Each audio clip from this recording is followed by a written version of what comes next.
아기가 날개를 달고 태어났고 한 여인이 천사 아기를 낳는데 충격을 받았습니다. 도시의 중앙병원에서는 조용한 아침이었습니다. 분위기는 차분했고 간호사들이 앞뒤로 움직이며 장비를 조정하고 환자를 돌보고 모든 것이 완벽하게 작동하는지 확인했습니다. 임신 마지막 주를 맞은 젊은 여성인 지원은 207호실 침대에 누워서 그녀의 삶을 영원히 바꿀 순간을 준비하면서 심호흡을 하고 있었습니다. 그녀는 남편인 상우의 손을 꽉 잡고 즉각적인 안도감을 찾고 있었습니다.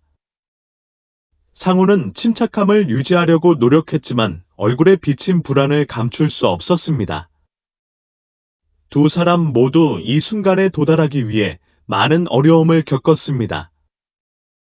수년간의 실패한 시도, 전문가와의 상담, 아무것도 이루어지지 않는 것처럼 보이는 치료.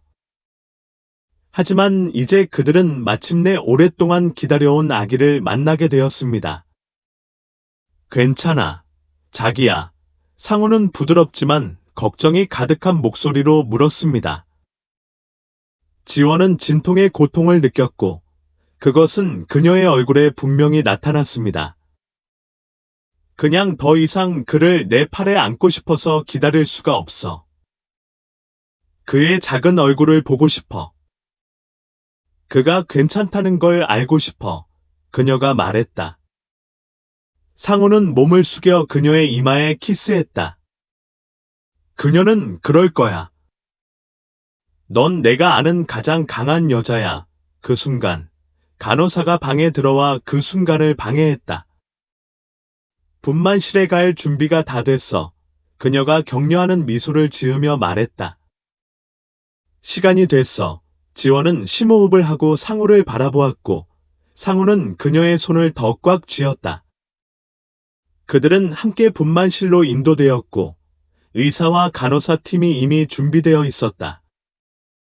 분위기는 기대의 뚜렷한 에너지로 밝아졌다. 그녀 주변의 기계들은 특유의 소리를 내었고 전문가들은 지원의 준비를 하는 동안 정밀하게 움직였다. 상우는 내내 그녀 옆에 있어 그녀의 손을 잡고 격려의 말을 속삭였다. 진통이 심해지고 지원은 고통스럽게 비명을 질렀지만 그녀는 결의를 잃지 않았다. 의사들은 차분하고 단호하게 그녀에게 지시를 내리며 과정을 안내했다. 마침내 힘겨운 노력 끝에 아기의 울음소리가 거실에 울려 퍼졌다. 지원과 상우는 눈물을 글썽이며 서로를 바라보았고 흥분했다. 하지만 의사와 간호사가 긴장한 눈빛을 교환하기 시작하자 기쁨은 금세 이상한 침묵으로 바뀌었다. 무언가 달랐고 아무도 예상치 못한 것이었다. 지원, 산부인과 의사가 중립적인 어조로 말했다. 당신 아기가 뭔가 이상해요. 여전히 노력에서 회복 중인 지원은 무슨 일이 일어나고 있는지 이해하려고 노력했다. 무슨 말이에요? 괜찮아요. 의사는 잠시 망설이다가 마침내 대답했다. 날개를 달고 태어났어요. 날개요. 상우는 믿을 수 없다는 듯이 되뇌었다. 그녀는 의사를 바라보고 지원, 마지막으로 아기를 안고 있는 간호사를 바라보았다. 부드러운 하얀 깃털로 덮인 작고 섬세한 날개가 신생아의 등에 보였다. 지원은 팔을 뻗어 그를 안고 싶어 했다. 마침내 그가 그녀의 팔에 안겨졌을 때 그녀는 놀라움과 불신으로 그를 바라보았다. 날개는 진짜였고 작지만 완벽하게 형성되어 있었고 마치 주변 환경에 반응하듯 부드럽게 움직였다. 그는 천사야, 지원이 속삭이며 눈물이 얼굴을 타고 흘러내렸다. 그 옆에 있던 상우는 여전히 충격 상태에 빠져 있었고 자신이 보고 있는 것을 이해할 수 없었다. 의사들은 조용히 이야기를 나누며 정보를 교환하고 상황을 이해하려고 노력했다. 이런 건 본 적이 없어. 한 간호사가 중얼거렸다. 불가능해. 생물학에 대해 아는 모든 것에 도전하는 거야. 하지만 지원은 주변에서 들리는 중얼거림을 무시했다. 그녀에게는 아기가 살아있고 건강하다는 사실보다 더 중요한 것은 없었다. 그는 작은 날개를 부드럽게 만지며 부드러운 질감을 느끼고 미소를 지었다. 완벽해. 그녀의 사랑 가득한 목소리가 말했다. 하지만 지원이 기쁨에 푹 빠져들자 상우는 점점 더 불안해지는 것을 느꼈다. 그는 호기심보다는 걱정이 더 많은 듯 보이는 의사들을 바라보았다. 이게 정상인가요? 그는 목소리에 담긴 공포를 숨기려고 했으며 물었다. 그에게 위험할 수 있을까요? 산부인과 의사가 고개를 저었다. 모르겠어요. 솔직히 말해서 전혀 평소와 다른 일이에요. 더 잘 이해하려면 몇 가지 검사를 해야 할 거예요. 검사요. 지원이 아기를 더 꽉 껴안았다. 마치 아기가 빼앗길까봐 두려운 듯했다. 아직 태어났어요. 검사는 필요 없어요. 지금 당장 사랑이 필요해요. 조심하세요. 그냥 건강한지 확인하는 게 어떨까요? 그 이상은 없어요. 상우가 부드럽게 말했다. 지원이 그를 바라보고, 아기를 바라보고, 마지막으로 의사들을 바라보았다. 잠시 침묵한 후, 그는 한숨을 쉬며 고개를 끄덕였다. 괜찮아요. 하지만 그와 시간을 보낸 후에하여 산부인과 의사가 고개를 끄덕이며 안도했다. 물론이죠. 그들에게 필요한 모든 시간을 줄 거예요. 팀이 사생활을 위해 물러나자 지원은 여전히 불안해 보이는 상우를 바라보았다. 무슨 일이에요? 그는 조용히 물었다. 이게 무슨 뜻인지 모르겠어요. 그는 인정했다. 그리고 사람들이 알게 되면 너무 다르다고 생각하면 어떡하죠? 지원이 살짝 웃으며 그의 손을 잡았다. 다르죠. 그는 속삭였다. 하지만 멋진 일이에요. 그는 우리의 기적이고, 상우, 세상이 뭐라고 하든 우리는 그를 보호할 거예요. 상우는 지원과 아기를 바라보며 모순된 감정이 솟구치는 것을 느꼈다. 나는 그의 말을 되새기고 싶었지만 미래의 불확실성이 압도적이었다. 지원은 아기를 팔에 안은 채 그의 날개에 감탄하는 것을 멈출 수 없었다.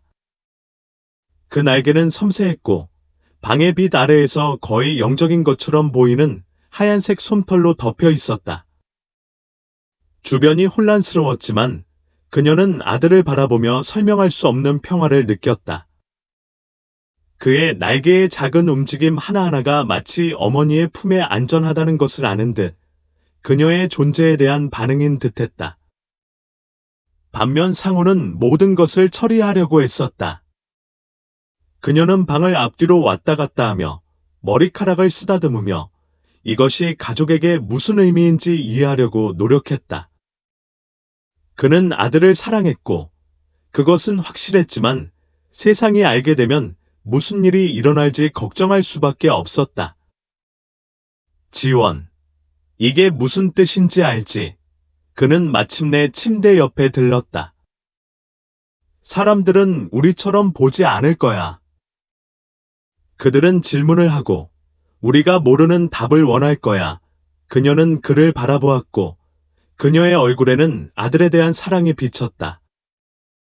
이상하다는 건 알지만 상우, 그를 봐. 그는 건강해. 우리 아이야. 이제 뭐가 더 중요해? 상우는 깊이 한숨을 쉬었다. 알아. 하지만 그들이 그를 데려가려고 하면 어떻게? 그들이 그것을 연구해야 한다고 하거나 아니면 실험을 해야 한다고 하면 어떻게? 그럴 리가 없어. 지원이 단호하게 대답하며 아기를 가슴에 더욱 가까이 끌어안았다. 누구도 그를 다치게 하지 못하게 할 거야. 상우가 대답하기도 전에 병실 문이 다시 열렸다. 간호사가 주저하는 미소를 지으며 들어왔지만 그녀의 눈은 호기심으로 가득 차 있었다.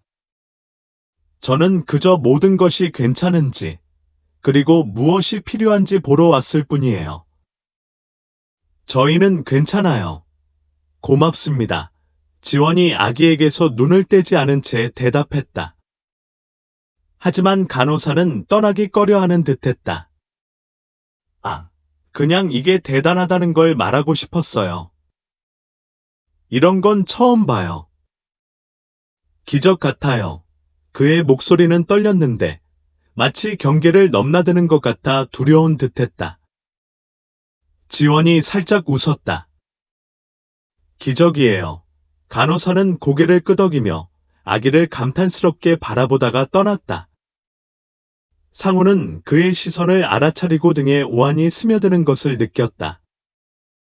그런 반응이 시작에 불과하다는 걸 알았다.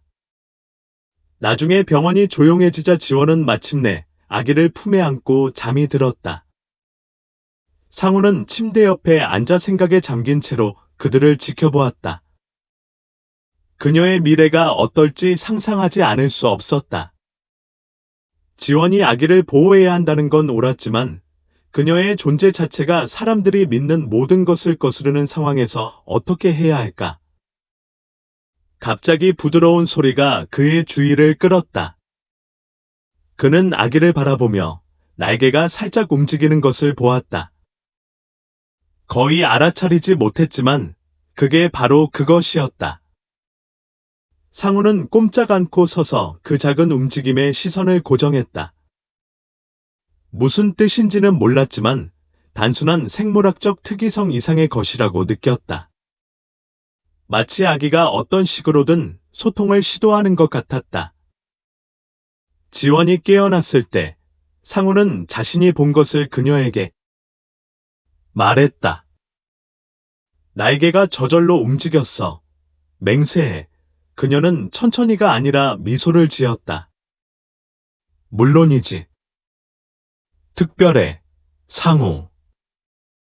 우리는 항상 그럴 거라는 걸 알았어. 하지만 이게 우리가 생각하는 것 이상이라면, 우리가 간과하고 있는 게 있다면 그는 눈에 띄게 걱정스러운 듯 물었다. 지원이 그의 손을 잡았다. 상우. 우리는 이것이 다른 사람들에게 무슨 의미인지 걱정하는 것을 멈춰야 해. 지금 중요한 건 그가 여기 있고, 건강하고, 우리의 아들이라는 거야. 이 순간을 즐기자. 이 순간은 특별하니까 상우는 고개를 끄덕였지만 여전히 불안해 보였다. 지원이 옳다는 건 알았지만 그들이 마주한 일의 무게를 무시할 수는 없었다. 다음 날, 의사들이 병실로 돌아왔다. 그들은 아기에게 몇 가지 검사를 해야 한다고 설명했지만 간단하고 비침습적인 시술이 될 것이라고 확신했다. 지원은 주저했지만 의사들이 아기를 검사하는 동안 항상 곁에 있어야 한다는 조건에 동의했다. 지원과 상우는 그의 곁에 머물며 그의 모든 움직임을 지켜보았다. 검사 결과 건강에 이상이 있는 것은 없었다. 사실, 그는 날개를 제외하고는 완벽하게 건강한 아기처럼 보였다. 의사들은 당혹스러웠지만 동시에 매료되었다. 이건 우리가 본 것 이상이에요. 그들 중 한 명이 안경을 조정하며 날개를 검사했다. 이걸 설명할 의학적 기록이나 병력은 없어요. 완전히 새로운 것 같아요. 하지만 지원에게는 과학적 설명이 필요하지 않았다. 그녀에게는 그 날개가 어디서 왔는지는 중요하지 않았다. 중요한 것은 그녀의 아기가 선물이라는 것뿐이었고, 그녀는 결코 그런 선물을 받을 것이라고는 상상도 못했다. 하지만 시간이 지나면서 병원에 소문이 퍼지기 시작했다. 복도에서 간호사들이 수군거리고 있었고 누군가가 언론에 그 이야기를 했다는 소문이 돌았다. 지원은 아기를 데리고 방을 나설 때마다 호기심 어린, 때로는 무서워하는 듯한 표정을 짓는 것을 알아차리기 시작했다. 어느 날 오후, 상우가 먹을 것을 찾아 나간 사이에 지원은 문을 두드리는 소리를 들었다. 간호사이기를 바랐지만 문을 열자 전에는 본 적이 없는 여자가 있었다. 그 여자는 진지하고 거의 경건한 표정을 짓고 있었고, 손에 작은 골동품 책처럼 생긴 무언가를 들고 있었다. 도와드릴까요? 지원이 혼란스러워하며 물었다. 불편을 끼쳐드려 죄송합니다. 그 여자는 낮고 조심스러운 목소리로 말했다. 당신 아기에 대해 알게 되었고, 당신이 이 사실을 알아야 할 것 같아요. 그는 지원에게 책을 내밀었다. 그녀는 그를 바라보더니 그 여자를 관찰했다. 이게 뭐야? 지원이 물었다. 몇 년 전에 발견한 거야. 그 여인이 대답했다. 그녀는 특이한 출산, 그녀의 아기처럼 다른 아이들에 대해 이야기해. 이게 그녀가 무슨 일이 일어나고 있는지 이해하는 데 도움이 될 것 같아. 지원은 주저하면서 책을 집어들었고, 여전히 무슨 일이 일어나고 있는지 이해하려고 했었다. 그 여인은 아무 말도 하지 않고 떠나기 전에 그에게 살짝 미소를 지었다. 지원은 문을 닫았고 손에 든 책을 보며 등골이 오싹해지는 것을 느꼈다. 상우가 돌아왔을 때 지원은 그에게 방문에 대해 말했다. 그들은 함께 책을 펴서 읽기 시작했다. 그들은 종종 천사나 메신저라고 부르는 특별한 특성을 가지고 태어난 아이들에 대한 이야기를 발견했다. 어떤 이야기는 영감을 주었고, 어떤 이야기는 무섭고, 박해와 미지의 것에 대한 두려움을 이야기했다. 이게 무슨 의미가 있다고 생각해? 상우가 지원에게 바라보며 물었다. 모르겠어. 그녀는 책을 든 채 떨리는 손으로 대답했다. 하지만 알아내야 할 것 같아요. 그 다음 몇 시간 동안 지원과 상우는 신비한 책에 몰두하며 모든 단어를 귀에 깊게 읽었습니다. 그 이야기들은 매혹적이면서도 동시에 불안했습니다. 어떤 이야기는 특이한 표식을 가지고 태어난 아이들을 묘사했고, 다른 이야기는 신생아와 관련된 기적적인 사건에 대해 이야기했습니다. 가장 흥미로운 점은 그 이야기 중 여러 개가 그녀의 아기가 가지고 있던 것과 똑같은 날개를 언급했다는 것입니다. 이걸 보세요. 상우가 한 구절을 가리키며 말했습니다. 여기에는 어떤 문화권에서는 이 아이들이 신의 사자로 여겨졌지만 다른 문화권에서는 두려움의 대상이었다고 나와 있습니다. 어떤 가족은 자녀를 보호하기 위해 숨겼어요. 지원은 목구멍에 덩어리가 생기는 것을 느끼며 눈살을 찌푸렸습니다. 우리 아기가 숨는 것을 원하지 않아요. 그는 아무 잘못도 하지 않았어요. 상우는 그녀의 손을 잡고 그녀를 위로하려고 했습니다. 알아요. 지원. 하지만 어쩌면 그래서 우리가 조심해야 할지도 몰라요. 사람들은 이해하지 못하는 것을 두려워하거든요. 그들이 아직 책을 읽고 있을 때 지원의 주의를 사로잡은 또 다른 발췌문이 있었다. 여기에는 이 아이들이 치유나 재앙 회피와 같은 특별한 사건과 종종 연관되었다고 나와 있습니다. 하지만 그는 또한 많은 아이들이 박해를 받았다고 언급했습니다. 상우는 깊이 한숨을 쉬며 관자놀이를 문질렀다. 이건 내가 두려워했던 것을 확인시켜 줄 뿐이야. 우리는 그를 보호해야 해. 지원아. 무슨 일이 있어도 하지만 그들이 이야기를 계속하기 전에 누군가가 다시 문을 두드렸다. 이번에는 간호사였고 그녀의 얼굴에는 긴장감이 엿보였다. 방해해서 미안하지만 밖에 사람들이 있어. 기자들이야. 누군가가 그 이야기를 유출한 것 같아. 그는 조심스럽게 말했다. 누설한 것 같아. 지원은 척추에 오한이 스며드는 것을 느꼈다. 그는 걱정스러운 표정을 짓고 있는 상우를 바라보았다. 이제 뭘 할까? 상우는 즉시 일어나서 보호 본능이 발동했다. 병원 행정부에 이야기해야 해요. 이걸 통제하도록 도와주세요. 간호사가 고개를 끄덕였다. 보안에 연락해서 통제를 강화하도록 하겠습니다. 지금은 방에 있는 게 제일 좋습니다. 간호사가 나오자마자 상우는 앞뒤로 걷기 시작했고 그의 얼굴은 분노와 걱정으로 가득했다. 이런 일이 일어날 수 있다는 걸 알았고 누군가가 이 상황을 이용하려 할 거라는 걸 알았다. 지원은 팔에 안긴 아기를 바라보며 죄책감이 치밀었다. 저는 그저 그가 평범한 삶을 살기를 바랄 뿐이에요. 상우. 너무 많은 걸 바라는 건가요? 상우는 그녀 앞에 무릎을 꿇고 그녀의 얼굴을 부드럽게 잡았다. 우리는 해낼 거야. 지원. 무슨 일이 있어도 우리는 그를 안전하게 지킬 거야. 시간이 흐르고 병원 밖에서 들리는 중얼거림이 더 커졌다. 뉴스. 그 소식은 퍼져나갔고 이제 기자들 외에도 호기심 많은 사람들과 종교인들까지 입구에 모였습니다.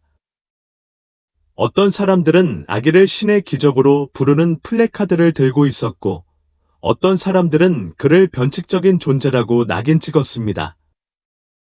밖에 긴장감이 느껴졌고 병원은 혼란의 직전인 듯했습니다. 혼란 속에서 지원이 모르는 의사가 방으로 들어왔습니다. 그의 표정은 차분했지만 그의 눈은 분명한 호기심을 반영했습니다. 방해해서 죄송합니다. 그가 말했습니다. 하지만 당신의 사례에 대해 들었고 제 도움을 드리고 싶습니다. 상우는 팔짱을 끼고 불신했습니다. 그리고 당신은 정확히 누구입니까? 저는 영재 박사입니다. 그는 전문적인 미소로 대답했습니다. 희귀 질환 전문의입니다. 믿으세요. 저는 제 경력에서 많은 것을 보았지만 이런 일은 처음입니다. 저는 당신이 아이에게 무슨 일이 일어나고 있는지 더 잘 이해하도록 돕고 싶습니다. 지원은 상우를 바라보며 그의 의견을 구했습니다. 그는 여전히 의심스러운 듯 고개를 살짝 저었다. 가장 먼저 하고 싶은 일은 뭐해? 비침습적 검사예요. 영재 박사가 설명했다. 날개의 구성을 분석하고 아기의 건강에 영향을 미치는지 확인하는 거예요. 그러면 앞으로 어떻게 해야 할지에 대한 답을 얻을 수 있어요. 지원은 망설였다. 그녀는 아기를 다치게 할 수 있는 모든 것으로부터 보호하고 싶었지만 답이 필요하다는 것도 알고 있었다. 괜찮아요. 그는 마침내 낮은 목소리로 말했다. 하지만 저는 항상 곁에 있고 싶어요. 물론이죠. 영재 박사가 확신시켰다. 아이를 위험에 빠뜨릴 수 있는 일은 하지 않겠다고 약속해요. 검사가 진행되는 동안 지원은 의사와 그의 팀의 모든 움직임을 지켜보며 그들이 약속을 지키는지 확인했다. 그들은 날개를 측정하고 분석하고 사진을 찍었지만 날개의 기원을 설명할 만한 것은 아무것도 찾지 못했다. 그들은 아기의 몸에 완벽하게 통합된 듯 보였고 근육과 인대가 마치 처음부터 거기에 있도록 설계된 것처럼 조화롭게 작동했습니다. 이건 도저히 설명할 수 없어요. 영재 박사가 결과를 보며 인정했습니다. 생물학적 관점에서 보면 이런 날개는 있을 수 없어야 합니다. 하지만 여기 완벽하게 형성되어 있어요. 그럼 이게 무슨 뜻이에요? 상우가 좌절스러운 목소리로 물었습니다. 우리가 지금 이해할 수 없는 것을 다루고 있다는 뜻이에요. 의사가 대답했습니다. 이유는 결코 알 수 없을지 몰라도 중요한 건 아기가 건강하다는 거예요. 안심시키는 말에도 불구하고 상우는 긴장을 풀 수 없었습니다. 그는 세상의 호기심이 그렇게 쉽게 만족되지 않을 거라는 걸 알았고, 그는 옳았습니다. 다음 날, 지원이 쉬려고 하는 동안 상우는 예상치 못한 전화를 받았습니다. 그는 명문 연구기관의 대표로 아기의 사례를 연구하기 위한 지원을 제안했습니다. 상우는 즉시 제안을 거부했지만 전화선 반대편에서 고집하는 바람에 이게 시작에 불과하다는 게 분명해졌다. 그들은 이걸 실험으로 만들고 싶어해 전화를 끊고 상우는 지원에게 말했다. 그들은 우리 아들처럼 신경 쓰지 않고 그저 과학적 기회로만 봐. 지원은 입술을 꼭 다물고 단호한 표정을 지었다. 그럼 우리는 그런 일이 일어나도록 내버려 두지 않을 거야. 그는 우리 아이고, 사랑받을 자격이 있고, 연구할 자격이 없어. 하지만 병원 밖의 세상은 그들을 내버려 두려 하지 않았다. 소식이 퍼지면서 전국의 사람들이 병원에 도착하기 시작했다. 선물과 기도를 가져온 사람도 있고, 카메라와 침습적 질문을 들고 온 사람도 있었다. 병원 행정부는 상황을 통제하려고 했지만, 곧 혼란이 그 자리를 차지했다. 지원, 상우, 아기가 오래 머물 수 없을 것은 분명했다. 우리는 여기서 나가야 해. 상우는 어느 날, 밤 복도의 시위대의 소리가 울려 퍼지는 가운데 말했다. 더 이상 안전하지 않아요. 하지만 어디로 가야 할까요? 지원이 아기를 꼭 껴안으며 물었다. 집으로요. 그는 대답했다. 그러면 알게 될 거예요. 하지만 여기 머물 수는 없어요. 병원에서 일하는 친구의 도움으로 그들은 한밤중에 은밀하게 떠날 수 있었다. 지원은 아기를 팔에 안고 있었고 빈 복도를 지나 연문으로 나가는 동안 그녀의 심장은 빠르게 뛰었다. 그들이 마침내 차에 탔을 때 상우는 안도의 한숨을 쉬었다. 우리는 여기서 멀리 떨어져 있지만 이제 시작일 뿐이야. 우리는 그를 위해 매일 싸워야 할 거야. 지원아. 알아요. 그녀는 잠자는 아기를 바라보며 대답했다. 하지만 그럴 가치가 있어요. 우리의 기적이에요. 차가 병원에서 멀어지면서 지원은 창밖을 바라보며 도시의 불빛이 뒤로 사라지는 것을 지켜보았다. 그녀는 미래가 불확실하고 도전적이라는 것을 알았지만 그녀는 의심하지 않았다. 그녀는 아들을 보호하기 위해 무엇이든 할 것이다. 차는 헤드라이트와 부드러운 달빛으로만 밝혀진 조용한 길을 따라 움직이고 있었다. 지원은 아기를 꼭 품에 안고 마치 아기를 지켜보는 것만으로도 모든 것으로부터 보호받을 수 있는 것처럼 바라보고 있었다. 상우는 시선을 도로에 고정한 채 운전을 하고 있었고 그의 마음은 시간당 1000번씩 일하며 다음 단계를 생각하고 있었다. 우리는 집으로 돌아갈 수 없어. 그는 갑자기 침묵을 깨며 말했다. 그들이 우리를 찾아낼 거야. 언론이 이미 아기를 알고 있다면 우리가 사는 곳을 알아내는데 오래 걸리지 않을 거야. 지원은 놀란 표정으로 그를 바라보았다. 그럼 우리는 어디로 가야 하지? 상우. 우리는 어디에서 안전할까? 상우는 운전대를 꽉 잡으며 생각했다. 내 친구 병호가 있어. 그는 도시 외곽에 집을 가지고 있어. 모든 것에서 멀리 떨어져 있어. 우리는 적어도 더 나은 계획을 생각해낼 때까지는 그곳에 잠시 머물 수 있어. 그가 우리를 도울 것 같아. 지원이 물었다. 아직도 확신이 없어. 지원이 말했다. 확실해. 상우는 실제보다 더 자신감 있는 것처럼 들리려고 노력하며 대답했다. 그는 믿을 만하고 이해할 거야. 병원의 집으로 가는 길은 길었고 지원은 그 시간을 이용해 마음을 진정시키려 했다. 그러는 동안 아기는 그녀의 팔에 안겨 평화롭게 잠들었고, 그녀의 작은 날개는 그녀의 몸에 부드럽게 기대어 있었다.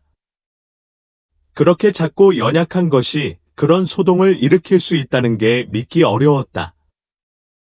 지원에게 그 날개는 걱정거리가 아니라 그녀의 아들이 특별하고 독특한 선물이라는 신호였다. 마침내 몇 시간 동안 여행한 끝에 그들은 녹슨 철문에 도착했다. 비포장 도로를 따라가면 있었다. 상우는 차를 세우고 차에서 내려 문을 열었다. 비사그라스의 삐걱거리는 소리가 밤의 고요함을 깨뜨렸다. 병원의 집은 단순하지만 아늑했고 바깥 세상으로부터 자연스럽게 장벽을 형성하는 듯한 키 큰 나무들로 둘러싸여 있었다. 불이 켜져 있었고 병호는 현관에서 진지한 표정으로 그들을 기다리고 있었다. 상우, 뭐야? 차에서 내리자마자 병호가 물었다. 메시지는 받았는데 별로 설명 안 해줬어. 상우는 지원과 병호를 차례로 바라보았다. 복잡하긴 한데, 형님. 하지만 형님을 믿어요. 안전한 곳이 필요하고 형님이 도와줄 수 있을 거라고 생각했어요. 병호는 지원과 안고 있는 아기를 바라보며 상황의 심각성을 바로 깨달았다. 물론 제가 도울게요. 들어와서 안에서 이야기해요. 집 안으로 들어가자 상우는 모든 것을 설명했다. 그는 아기의 탄생, 날개, 언론의 관심, 그리고 그들이 직면한 위험에 대해 이야기했다. 병호는 말을 끊지 않고 주위에 깊게 경청했다. 상우가 말을 마치자 심호흡을 하고 고개를 끄덕였다. 걱정하는 건 알겠어요. 그는 말했다. 하지만 그들은 필요한 만큼 여기 머물 수 있어요. 아무도 그들을 방해하지 않을 거야. 지원은 안도의 한숨을 쉬며 어깨의 무게가 약간 가벼워지는 것을 느꼈다. 고맙구나. 병호야. 이건 우리에게 정말 큰 의미가 있어. 그 다음 날, 병호의 집은 피난처가 되었다. 상우와 지원은 차분한 일상을 유지하려고 노력했지만 발각될까봐 두려워하는 마음이 사라지지 않았다. 지원은 아기를 지켜보며 몇 시간 동안 날개의 의미를 이해하려고 노력했다. 가끔은 부드럽게 만지며 깃털의 부드러운 질감을 느끼기도 했다. 이렇게 아름다운 것이 걱정거리가 될 수 있다는 게 믿기지 않았다. 한편 상우는 보안에 집착했다. 그는 언론이 자신들을 쫓고 있다는 두려움에 끊임없이 뉴스를 확인했다. 그는 또한 이런 상황에서 어떻게 평범한 삶을 살 수 있을지 생각하며 미래에 대한 계획을 세웠다. 어느 날 저녁, 지원과 상우가 거실에 앉아 있을 때 병호는 손에 노트북을 들고 들어왔다. 꼭 봐야 해. 그는 진지한 어조로 말했다. 그는 컴퓨터를 열고 빠르게 퍼지고 있는 뉴스를 보여주었다. 아기에 대한 뉴스였고 병원에서 유출된 사진도 있었다.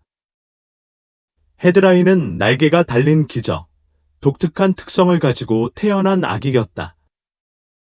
세상을 매료시킨다.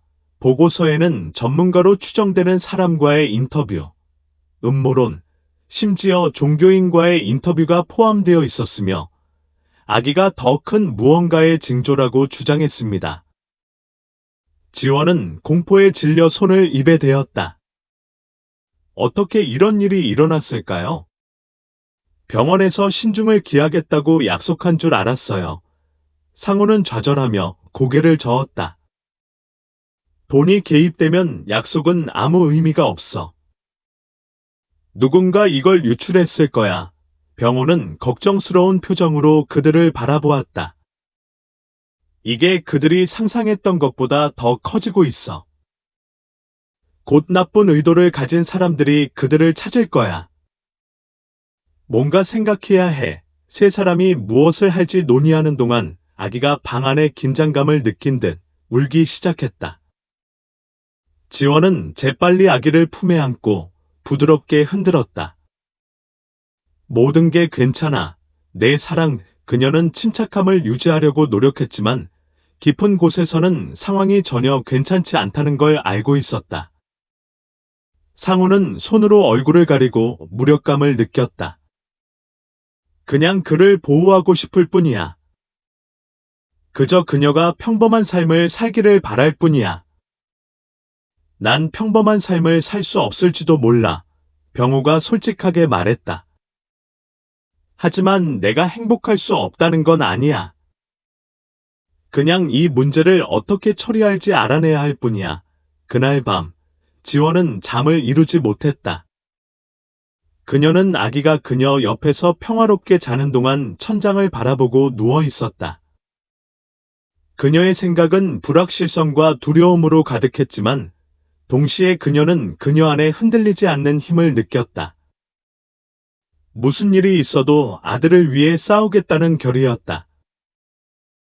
다음 날 아침, 병호는 그들이 상황을 다루는데 도움을 줄 수 있는 사람과 이야기해보라고 제안했다.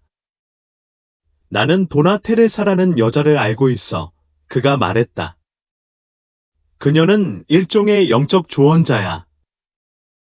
내가 당신에게 적어도 당신의 마음을 진정시킬 수 있는 관점을 제공할 수 있을 것 같아. 지원과 상우는 망설였지만 시도해보기로 했다. 무슨 일이 일어나고 있는지 이해하는데 도움이 될 수 있는 것은 무엇이든 환영했다.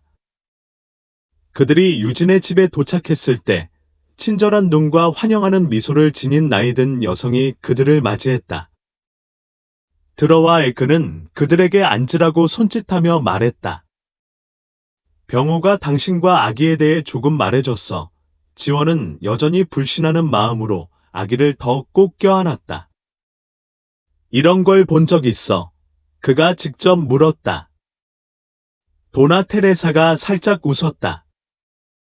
정확히 그렇지는 않지만 이야기를 들어봤어. 특별한 재능을 가지고 세상에 온 아이들의 이야기. 어떤 사람들은 기적이라고 부르고 어떤 사람들은 메시지라고 부르지. 상우는 눈살을 찌푸렸다. 메시지. 무슨 뜻이야? 아들이 더 큰 이유로 여기 온 걸 뜻해. 도나 테레사가 대답했다. 하지만 그 동기는 뭐지? 시간이 지나야 알 수 있을 거야. 도나 테레사가 말했다. 하지만 중요한 건 아이가 건강하다는 거야. 지원은 아기를 바라보며 자부심과 두려움이 뒤섞인 감정을 느꼈다. 우리가 바라는 건 그가 안전하다는 것뿐이야. 그리고 그는 안전할 거야. 도나 테레사가 확언했다. 본능을 따르고 두려움에 사로잡히지 않는 한 유진의 집을 떠날 때 지원과 상우는 그들의 길이 쉽지 않을 거라는 걸 알았지만 적어도 지금은 새로운 관점을 갖게 되었다. 그들은 조금 더 차분해졌지만 앞으로의 길이 힘들 것이라는 걸 여전히 알고 있었다. 그들은 병호의 집으로 돌아갔고 온 세상과 마주해야 한다는 걸 알더라도 아들을 무슨 대가를 치르더라도 지키기로 결심했다. 그 뒤 며칠 동안 지원과 상우는 병호의 집에서 평화를 찾으려고 노력했다.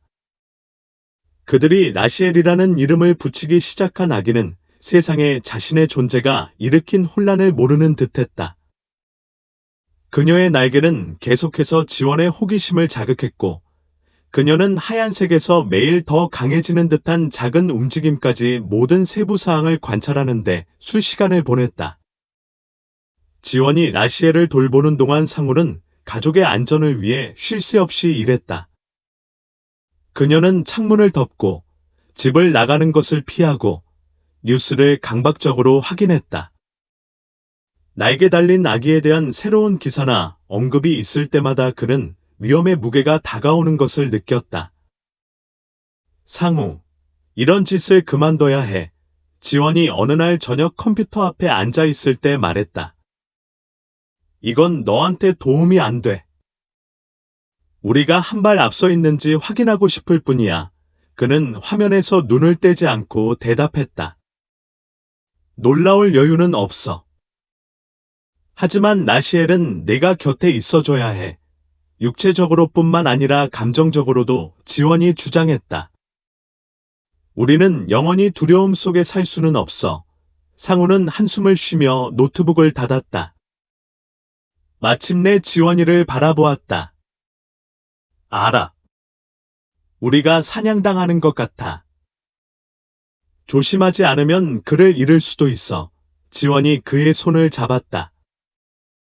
우리는 아들을 잃지 않을 거야. 그는 강하고 우리도 강해. 하지만 우리는 살아남는 게 아니라 살 방법을 찾아야 해. 다음 날 아침 상우가 병호와 함께 장보러 나간 사이 지원은 나시엘과 드물게 조용한 시간을 보냈다. 그녀는 그를 바닥에 놓인 담요에 눕히고 그가 부드럽게 날개를 퍼덕이는 것을 지켜보았다. 마치 그가 날개를 사용하는 방법을 알아내려고 하는 듯했다. 너무나 자연스럽고 재밌는 움직임이어서 지원은 미소를 지을 수밖에 없었다. 당신은 당신이 얼마나 특별한지 모르죠. 그는 그녀의 날개 하나를 만지며 속삭였다. 하지만 당신이 마땅히 받아야 할 삶을 살 수 있도록 내가 할 수 있는 모든 것을 다하겠다고 약속할게요. 갑자기 지원은 집 밖에서 소리가 들렸다. 그녀의 심장은 쿵쾅거렸고 그녀는 재빨리 라시엘을 품에 안았다. 그는 천천히 창문으로 걸어가 커튼 사이로 들여다보니 그가 알아보지 못하는 주차된 차가 보였다. 안에 사람이 있었지만 어두워진 창문 때문에 누구인지 알 수 없었다. 상우와 병우가 돌아왔을 때 지원은 그들에게 차가 있다고 알렸다. 밖에 누군가 있어. 그녀가 긴장하며 말했다. 차를 알아보지 못했어요. 병호는 눈살을 찌푸렸다. 그냥 길을 잃은 사람일 수도 있어. 아니, 상우는 부인하며 전화를 받았다. 경찰에 신고할 거야. 내가 전화를 걸기도 전에 차가 시동을 걸고 재빨리 비포장 도로로 사라졌다. 잠시 안도했지만 두려움은 여전했다. 상우는 이것이 우연이 아니라는 것을 알았다. 이건 경고야, 그가 말했다. 누군가가 우리를 지켜보고 있어. 항상 실용적인 병호는 보안을 강화하자고 제안했다. 우리가 부지 주변에 카메라를 설치할 수 있어요. 그렇게 큰 일은 아니지만 적어도 우리에게는 이점이 될 거예요. 상우는 동의했고 둘은 하루 종일 보안 시스템을 작업했다. 그동안 지원은 나시엘과 함께 있었고 두려움이 커져도 침착함을 유지하려고 노력했다. 그녀는 그들이 사는 삶이 지속 가능하지 않다는 것을 알았지만 아들을 위험에 빠뜨리지 않는 해결책을 생각해낼 수 없었다. 그날 저녁 모두가 거실에 앉아 있을 때 TV에서 나온 뉴스 기사가 그의 주의를 끌었다. 그것은 나시엘. 단호해 보이는 그룹의 리더가 열정적으로 말하고 있었다. 이 아기는 하늘에서 온 신호입니다. 그녀가 카메라를 바라보며 말했다. 우리는 그를 찾아서 보호하고 그가 인류에게 전하는 메시지를 이해해야 합니다. 상우는 좌절의 한숨을 쉬며 TV를 껐다. 이제 우리 뒤에는 종교 광신도들이 있어. 상황이 나아지지 않아. 그들이 우리를 해치고 싶어 하는지 모르겠어.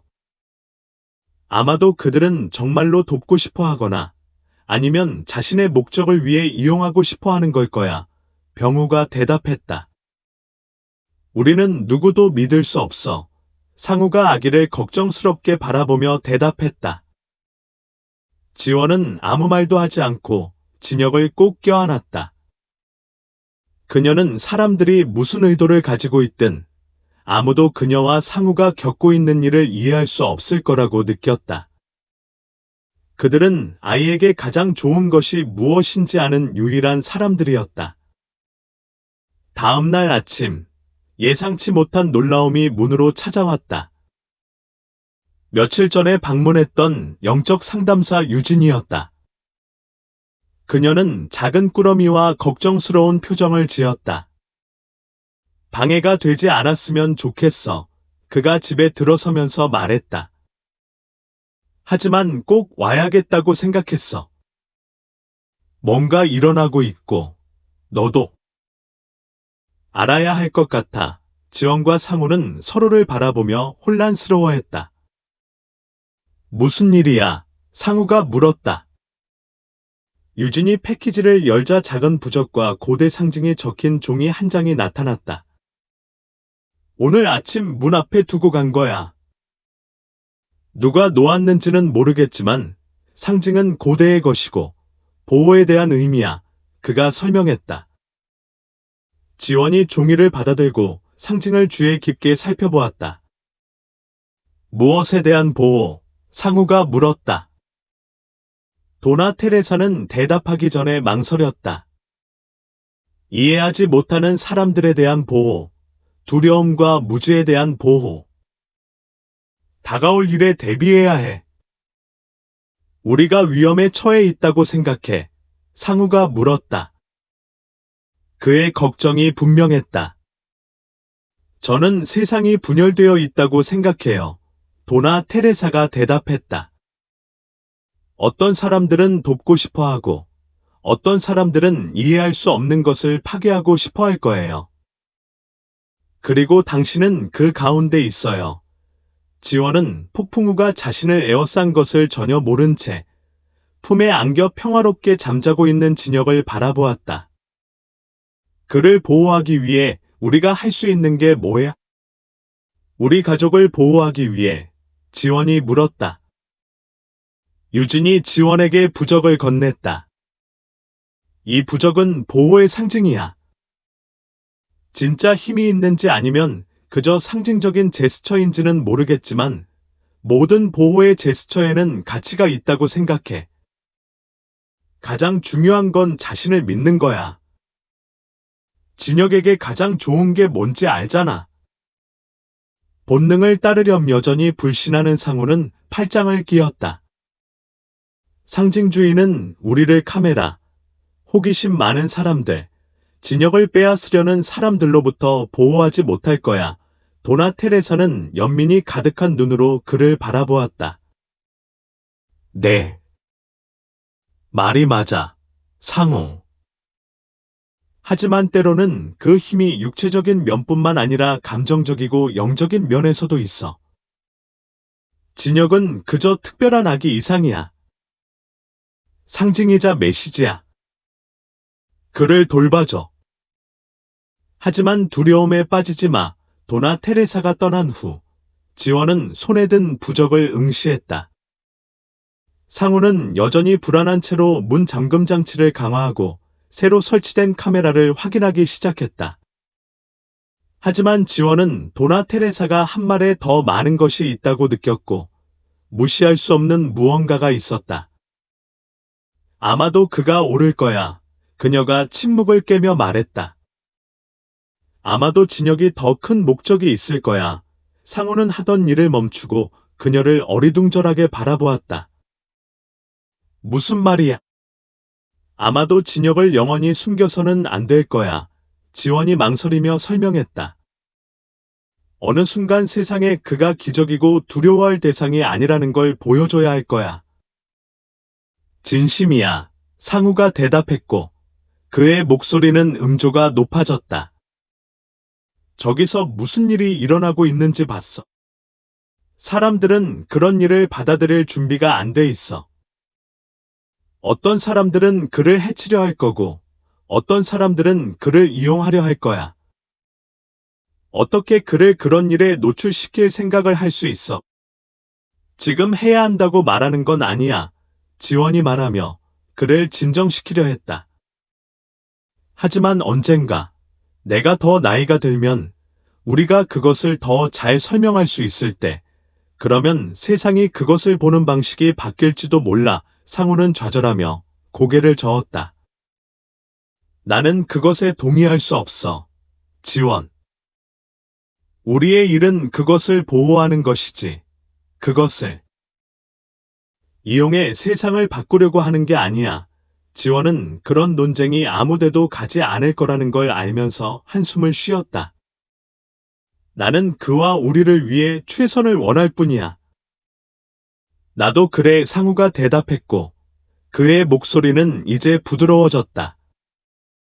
하지만 지금 그에게 가장 좋은 일은 그를 안전하게 지키는 거야.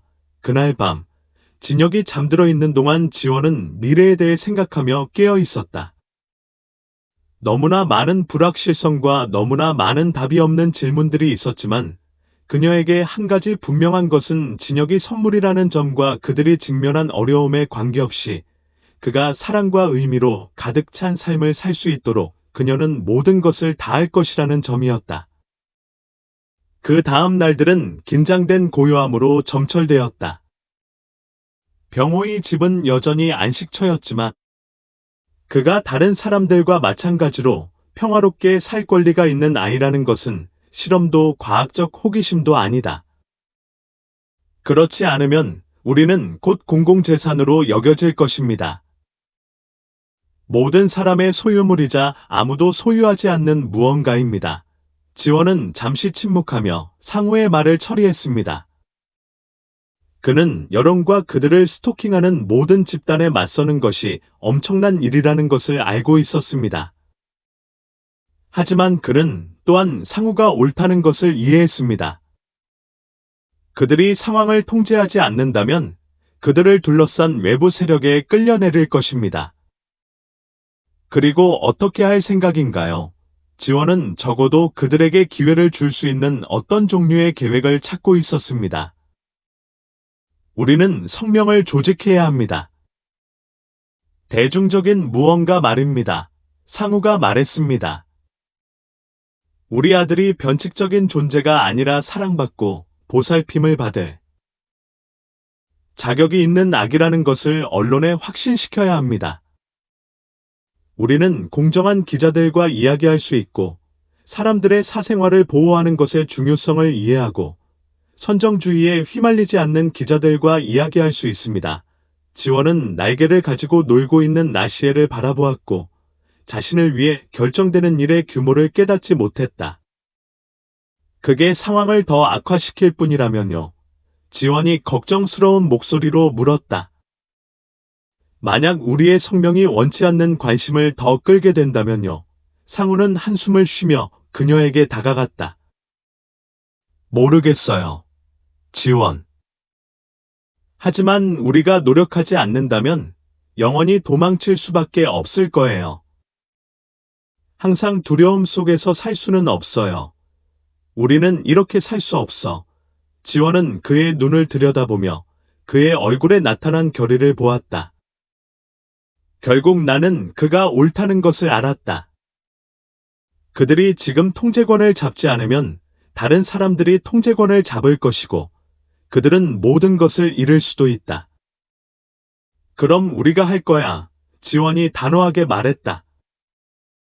우리는 선언을 할 거야. 그날 저녁, 세 사람은 함께 메시지를 준비했다. 그들은 나시엘에 대한 진실을 숨기지 않기로 결정했지만 그를 호기심의 대상으로 전락시키는 방식으로는 하지 않기로 했다. 그들은 세상에 그들의 아들이 기적으로, 하지만 가장 인간적인 의미에서 기적으로, 다른 사람들이 이용할 현상이 아니라 존경과 연민을 받을 만한 기적으로 보여주고 싶었다. 다음 날, 메시지는 여러 언론 매체에 전달되었다. 발표는 간단하지만 강력했고, 사랑과 결의의 선언이었다. 우리 아들 나시엘은 다른 사람들과 마찬가지로 아이입니다. 그는 사랑받고, 보호받고, 평화로운 삶을 살 권리가 있습니다. 우리는 미디어와 사회에 그의 사생활을 존중하고 연구나 구경거리가 되지 않고 성장하도록 내버려 두기를 요청합니다. 우리는 그것이 다르다는 것을 알고 있지만 그 차이가 그것을 덜 가치 있게 만들지는 않습니다. 지원과 상우는 이것이 단지 첫 번째 단계일 뿐이라는 것을 알고 있었다. 상황이 통제 불능이 될 위험은 여전히 있었지만 적어도 그들은 이제 확고한 입장을 취하고 있다는 느낌이 들었다. 그 순간 그들을 따라다녔던 불확실성이 어느 정도 줄어들기 시작했다. 그들은 나시엘을 보호하려는 그들의 사랑과 결정이 충분할 것이라고 믿어야 했다. 하지만 나시엘에 대한 소식은 계속 퍼졌고 세상은 그의 존재를 점점 더 알게 되었다. 이제 문제는 대중이 그의 메시지를 받아들일지 아니면 도발로 볼지 여부였다. 두려워해야 할 일이지만 축하해야 할 일이다. 그녀가 진짜 누구인지 보여주면 사람들의 인식을 바꿀 수 있을지도 몰라요. 지원이 희망과 의심이 뒤섞인 어조로 말했다. 그건 매우 위험해요. 상우가 고개를 저으며 대답했다. 그들이 우리를 믿지 않는다면, 만약 그들이 그것을 우리에게 사용한다면요? 위험하죠. 그렇죠. 상우는 인정했다. 하지만 도망치는 건 효과가 없어. 그들은 항상 우리를 찾아낼 거야. 적어도 우리가 우리 이야기를 한다면 우리 방식대로 할 거야. 지원은 아무 말 없이 진혁을 바라보았다. 그녀는 상우가 옳다는 걸 알았지만 여전히 두려움이 그녀를 지배했다. 진혁은 조용한 분위기 속에서 지원과 상우가 자신의 이야기를 설명하고 청중에게 이해를 구했다. 그 아이디어는 상황을 인간화하고 사람들의 공감을 호소하는 것이었다. 영상이 완성되자 상우는 그것을 인터넷에 업로드하여 신뢰할 수 있는 소수의 언론인에게 보냈다. 이제 기다려야 해. 그는 노트북을 닫으며 말했다. 반응은 예상보다 빨리 나오기 시작했다. 어떤 사람들은 감탄하며 진혁을 기적이라고 불렀다. 다른 사람들은 더 회의적이었으며 그들이 상황을 조작했다고 비난했다. 하지만 전반적으로 지지는 예상보다 높았다. 그 뒤 며칠 동안 지원과 상우는 놀라운 것을 알아차리기 시작했다. 두려움이 호기심과 존경으로 대체되고 있었다. 전 세계 사람들이 지원 메시지를 쏟아내며 도움과 격려의 말을 전했습니다. 아마도 우리가 옳은 일을 했을 거야. 지원이 상우의 손을 잡으며 말했습니다. 아마도 그럴 거야. 상우가 가볍게 웃으며 대답했습니다. 하지만 한 가지 확실한 건 진혁이 모든 걸 바꿔 놓았다는 거야. 진혁이 부드럽게 날개를 움직이는 것을 지켜보며 지원은 희망의 물결을 느꼈습니다. 길은 여전히 불확실했지만 오랜만에 가족으로서 함께 맞설 수 있을 거라고 믿었습니다. 영상을 보낸 후의 나날은 강렬했지만 놀랍게도 격려적이었습니다. 일반인뿐만 아니라 유명 인사, 종교 지도자, 심지어 존중심 있고 윤리적인 방식으로 도움을 주겠다고 제안한 과학자들로부터도 지원 메시지가 계속 도착했습니다. 지원과 상우는 처음으로 조금 더 안도할 수 있을 것 같았습니다. 하지만 진혁은 자신이 일으킨 소동을 전혀 모르는 듯했습니다. 그는 다른 아기들처럼 계속 성장하고 발달했지만 그의 날개는 더 이상 움직이지 않는 부속지가 아니었습니다. 그는 더 많은 통제력과 우아함으로 그것들을 움직였는데 그것은 지원과 상우를 매료시키고 두렵게 했다.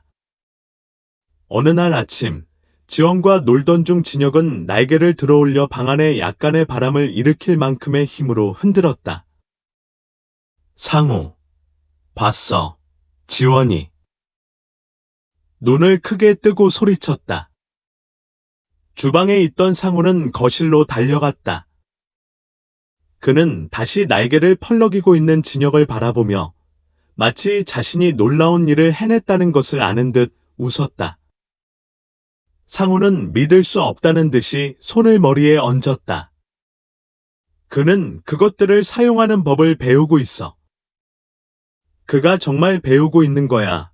지원이 미소를 지으며 말했지만 그녀는 여전히 가슴 깊은 곳에 걱정을 품고 있었다. 그게 무슨 뜻이야? 그가 날 수 있을까? 상우는 어떻게 대답해야 할지 몰랐다. 진혁이 날 수 있다는 생각은 훌륭하면서도 두려웠다. 네. 그녀는 날 수 있어요. 지원이 자신 있게 말했다. 그가 이해하도록 도와야 할 거야. 하지만 지금은 그냥 그가 있는 그대로 있도록 내버려 두자. 몇 주가 지나고 언론의 관심이 바뀌기 시작했다. 선정주의 대신 세상은 진혁을 진정으로 이해하는 데 관심이 있는 듯했다. 지원과 상우가 보낸 영상이 바이러스처럼 퍼졌다. 그리고 박해 대신 인터뷰와 공식 석상에 대한 초대가 나오기 시작했다. 지원은 처음에는 주저했지만 몇 가지 제안을 고려하기 시작했다. 진혁이 그저 아이일 뿐이라는 걸 세상에 보여주는 게 좋을지도 몰라. 그래. 하지만 그래도 아이야. 상우는 조심스럽게 동의했다. 우리는 조심해야 해. 그들이 진혁을 쇼로 이용하게 둘 수는 없어. 쇼가 아니야. 지원. 그는 우리 아들이야. 지원은 그의 우려를 이해하며 고개를 끄덕였다. 알아. 어디서 어떻게 이야기할지 신중하게 선택할 거야. 하지만 우리가 누구인지 보여줄 준비가 된 것 같아.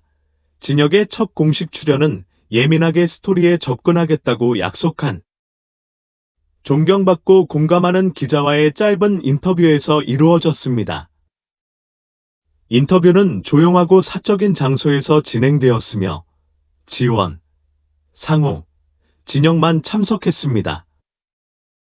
대화 중에 지원과 상우는 진혁이 태어난 이후로 겪었던 어려움과 진혁이 그들에게 가져다준 기쁨에 대해 이야기했습니다. 지원은 진혁을 품에 안고 있었고 진혁은 그녀의 날개로 놀고 있었습니다. 기자는 이렇게 물었습니다. 진혁의 미래에 대해 무엇을 바라십니까? 지원은 깊이 숨을 들이마신 후 대답했습니다. 그가 사랑받고 있다는 것을 알고 두려움이나 부끄러움 없이 자신이 될 수 있고 어떻게든 세상이 더 이해심 있고 인간적이 되도록 영감을 줄 수 있기를 바랍니다. 인터뷰는 며칠 후 방영되었고 그 영향은 즉각적이었습니다. 진혁, 그녀의 부모 지원, 상우, 그리고 그들이 자신의 독특함을 이해하지 못하는 세상에서 살아가는 도전에 직면한 이야기는 매우 감동적입니다. 그 과정에서 부모의 변함없는 사랑, 그를 보호하기 위한 그들의 투쟁, 그리고 날개 달린 아이를 받아들이는 세상은 회복력, 수용, 희망에 대한 강력한 교훈이 됩니다. 가족이 외부의 판단에서 벗어나 안전하게 살기로 선택했고, 진혁이 두려움 없이 자랄 수 있도록 하기 위해 지역사회로 돌아가기로 결정했다는 사실은 용감하고 사랑스러운 행동입니다. 진혁이 가족에 둘러싸여 자라는 결말은 가족의 단합의 중요성과 사랑이 가장 어려운 도전을 극복할 수 있는 방법을 보여주는 일종의 마무리입니다. 그리고 이 이야기는 희망과 수용의 메시지로 끝나지만 사회가 이해하지 못하는 것을 두려워하는 경향이 있는 방식과 공감과 이해의 시선을 제공하는 것이 얼마나 중요한지에 대한 깊은 성찰을 불러일으킵니다. 날개를 가진 진혁의 삶은 모든 인간이 독특하며 차이점은 두려워할 것이 아니라 영감과 학습의 원천이라는 것을 상기시켜줍니다. 이 이야기는 우리에게 진혁의 미래를 성찰할 뿐만 아니라 예상치 못한 것을 받아들이고 특이한 것에서 아름다움을 보는 우리의 능력에 대해서도 성찰하게 합니다.